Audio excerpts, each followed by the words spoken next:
Hey y'all. So I was going to make myself some granola and I thought that it might be fun to let you see how I do it because we all buy granola from the store, or those of us who eat granola buy it from the store. And I don't know that you realize not only is it loaded with sugar, and I'm going to add a sweetener to mine, so it's not like I don't do any sweetener, but I'm doing maple syrup. You could do honey, you could do date syrup, something like that that's a little bit more natural. Date syrup would have fiber in it, but they're adding, and they're usually adding cane sugar or whatever, but they're also adding oil. And there's really no reason to do that. The oil will sometimes allow it to clump, but if you want it to clump, you could also add a little bit of peanut butter or something to it and give it a flavor and cause it to clump. So anyways, I just found that I'm trying to reduce the unnecessary sugar and unnecessary oils from my diet and let me add it when I want to, so that I'm in control of that rather than allowing some food company to be in control. So I wanted to show you what I do. It's very simple. I basically just take some rolled oats, and I'm going to make a decent little amount here because I keep them in a mason jar that's got a lid on it that seals. So that's pretty awesome. I will add some slivered almonds, and what I add really depends upon what I happen to have on hand.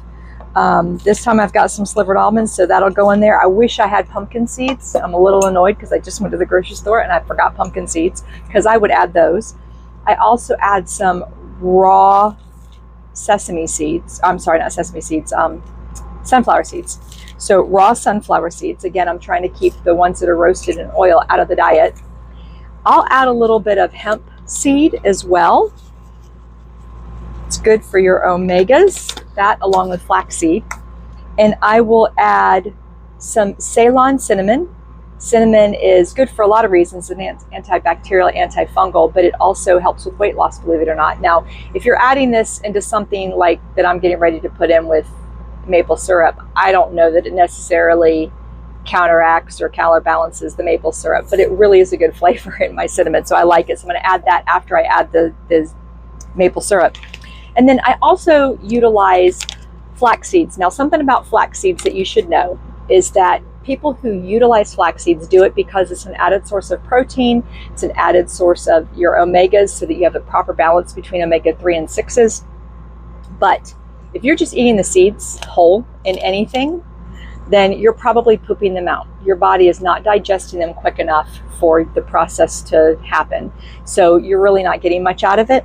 And if you buy the ground flaxseed that's already ground up, you've already lost a significant portion of the nutrients in it by the time you even get it, let alone open it, and then it sits on your shelf.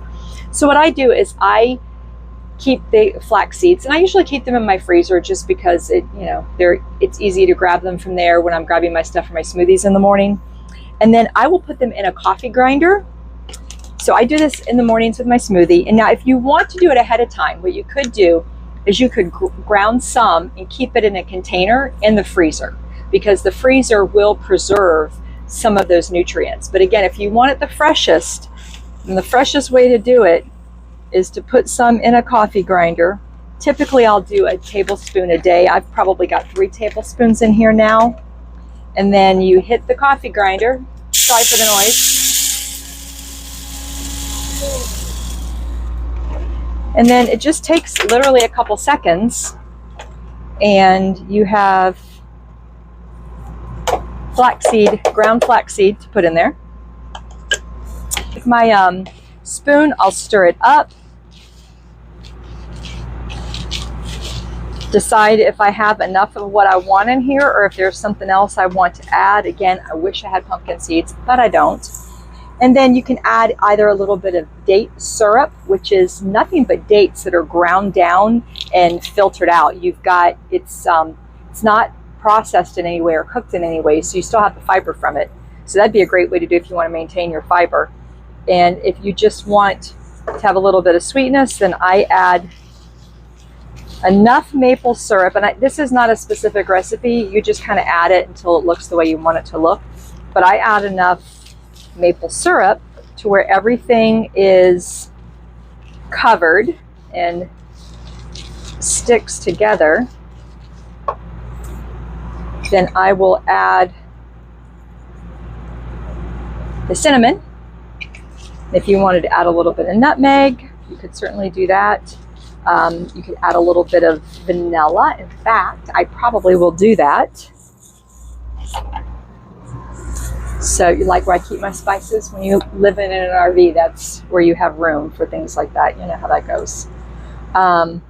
So that's a good idea. Add some vanilla in there. You could also add a vanilla powder if you prefer to do a powder versus the extract that has the alcohol in it. And it looks like this probably just needs a little bit more maple syrup. Now the trick to doing this is once it's ready, you'll lay it out on a sheet pan of some sort for your oven, and you put parchment paper down. Now I don't know if you know the trick about parchment paper, but parchment paper, when it comes out of a roll, is going to curl up automatically. So if you take it and you crumble it up, you can see how crumbly that looks. Then you lay it down flat and it doesn't curl up. It's a pretty cool tip. So what I'm going to do is I'm going to take this, lay it out on this parchment paper. I will stick it in my little toaster oven back there. It's a Breville air fryer toaster oven, so that I can use it for everything. I dehydrate food in it, although that takes forever. And in an RV, I haven't done it since we've lived in the RV, just because it's a lot of power to be taking up when I need things like an air conditioner, which you probably hear in the background, you know, be able to operate my computers and all that kind of stuff. So I don't typically let it run that long, but you take it and put it out on your parchment paper, spread it out as thinly as you possibly can. Pop it in the oven. I do it at 300 or 320, something relatively low, for a short period of time. So I'll let it go in there for about 10 minutes, and then I will come in and stir it up, let it go for another 5 minutes, maybe stir it up again. You have to kind of watch it, because one thing I will say is that it can burn very quickly, and burnt oats is really not very tasty. So you probably don't want to do that. Also watch how much you do, because this is it's not a full cookie sheet or anything. It's just my air fryer tray. So this is a little thick in some areas. It might take a minute extra or so to cook, but that's it. You take this and you cook it.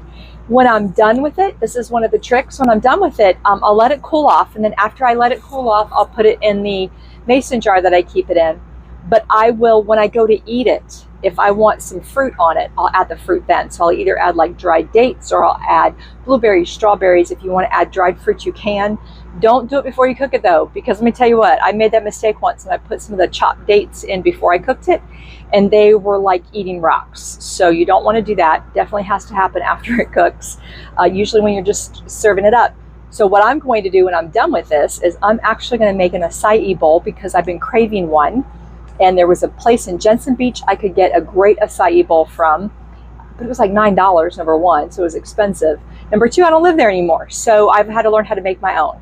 So I buy unsweetened acai packages for the freezer, and I will take one out and I'll let it defrost a little bit after this is cooked. I will put some fresh peanut butter on it. And again, my peanut butter does not have added oil or sugar. I'll put some peanut butter on it. I'll throw some fresh blueberries and strawberries on it. And then I will sprinkle some of the granola on top. And it is delicious. Really, really good. Great breakfast. Great. For me, it'll be my lunch. I haven't had lunch yet today, so that's going to be my lunch. So that's it. I hope you guys have enjoyed it. Get making your own food.